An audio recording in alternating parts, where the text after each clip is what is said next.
Chapter class 12 का है relation. इसको आप ये हम 11th में भी कर चुके हैं और इसका थोड़ा सा और एक्सटेंडेड फॉर्म हम 12th में पढ़ेंगे जो पढ़ने जा रहा हूँ। तो ये रिलेशन जो 11th में आपने बेस पढ़ा हुआ है, जो सिंपल डिफिनीशन रिलेशन का पढ़ा है, डोमेन रेंज पढ़ा है, तो उससे एक्सटेंडेड फॉर्म हम रिलेशन पढ़ने जा रहे हैं। तो ये जानने से पहले थोड़ा सा दो टाइप का रिलेशन का मैं डिस्कस करूँगा, what is empty relation and universal relation. Then हम डिफरेंट टाइप के रिलेशन पढ़ेंगे। तो सबसे पहले देखिए जैसा इम्पैथी रिलेशन। इम्पैथी रिलेशन क्या होगा? ये रिलेशन, ध्यान दो, ये रिलेशन इन सेट किसमें ए, ये रिलेशन इन सेट ए, ये रिलेशन यहाँ पे आर में लिखना थोड़ा सा ठीक रहेगा। ये रिलेशन आर से, क्योंकि रिलेशन को बेसिकली हम आर से डिफाइन करते हैं या डिनोट करते हैं, सिंबलाइज करते हैं। ये relation R in set A is defined as when R, ध्यान दो, R is equal to phi is a proper subset of A cross A. This is called empty relation. मतलब हम एक ऐसा रिलेशन का कल्पना करें, ध्यान दो, कि जो किसमें हो जो है इम्पैथी हो। कैसे एग्जांपल्स हम कैसे इसको एक्सप्लेन कर सकते हैं? यहाँ पे तो मैंने सिंपल डिफिनीशन लिख दिया। अब यहाँ पर इस चीज को कैसे मैं कोई एग्जांपल ऐसे लेके बताऊं जिससे कि आप समझ जाए। एक मैं सिंपल एग्जांपल लेना चाहता हूँ। चलो एक क्लास लेते हैं, एक क्लास हम कोई भी 1 क्लास 1 का ले लेते हैं, चाहे क्लास 2 को हम ले लेते हैं क्लास में। सपोज करो उसमें 50 गर्ल्स और बॉयज इनरोल्ड हैं। मान लो एक क्लास में 50 बच्चे, क्लास 1 के, ध्यान दो, क्लास 1 या 2 के 50 बच्चे इनरोल्ड है, जिसमें बॉयज भी है और गर्ल्स भी हैं। अब उसमें हम रिलेशन क्या बनाने जा रहे हैं कि दोनों जो है क्या हो, दो तरह के रिलेशन के बीच, कह रहा है कि वो उनमें दोनों के बीच एक ऐसा रिलेशन हम डिफाइन कर रहे हैं कि जो हस्बैंड वाइफ का। तो दिस इज नॉट पॉसिबल। ये रिलेशन कैसा हो जाएगा?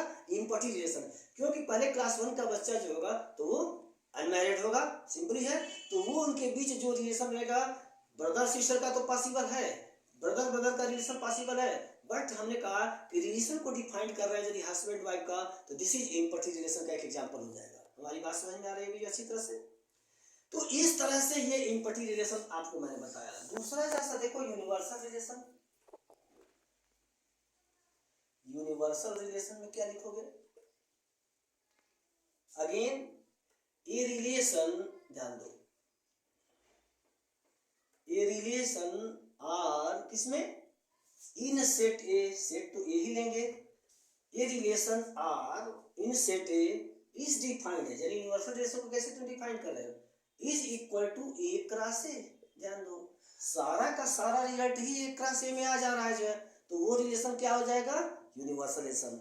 अब इसको न समझ में आ रहा तो एक हम एग्जांपल से समझाने का कोशिश करूंगा।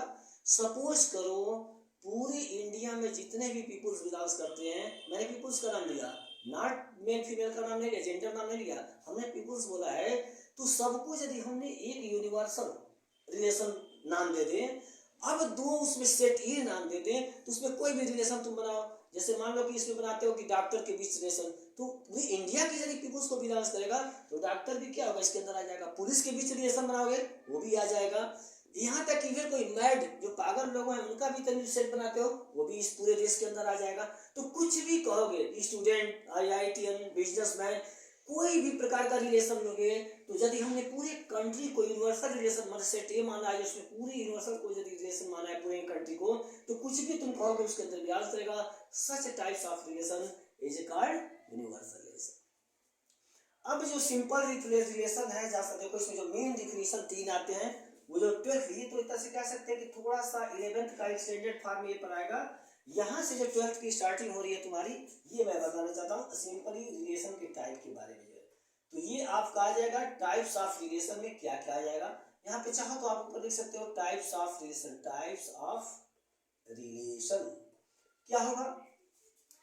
ए रिलेशन आर, क्या लिखेंगे वही चीज, ए रिलेशन, ध्यान दो, ए रिलेशन आर किसमें?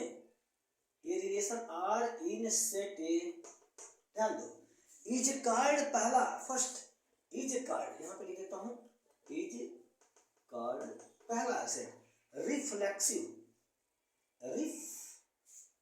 रिफ्लेक्सिव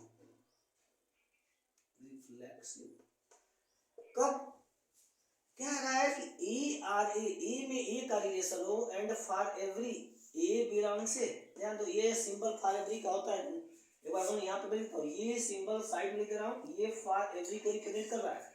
तो once again a relation R to R for every a belong से इज कॉल्ड रिफ्लेक्सिव, ये कहाँ से आ गया, is called reflexive relation. Okay, अब सिंपली इसमें क्या तुम कह सकते हो, इसका क्या एग्जांपल दोगे, इसमें तो बहुत सी एग्जांपल दे सकते हैं। मान लो कोई नंबर 3 है तो 3 3 के इक्वल होगा, दिस इज रिफ्लेक्सिव रिलेशन।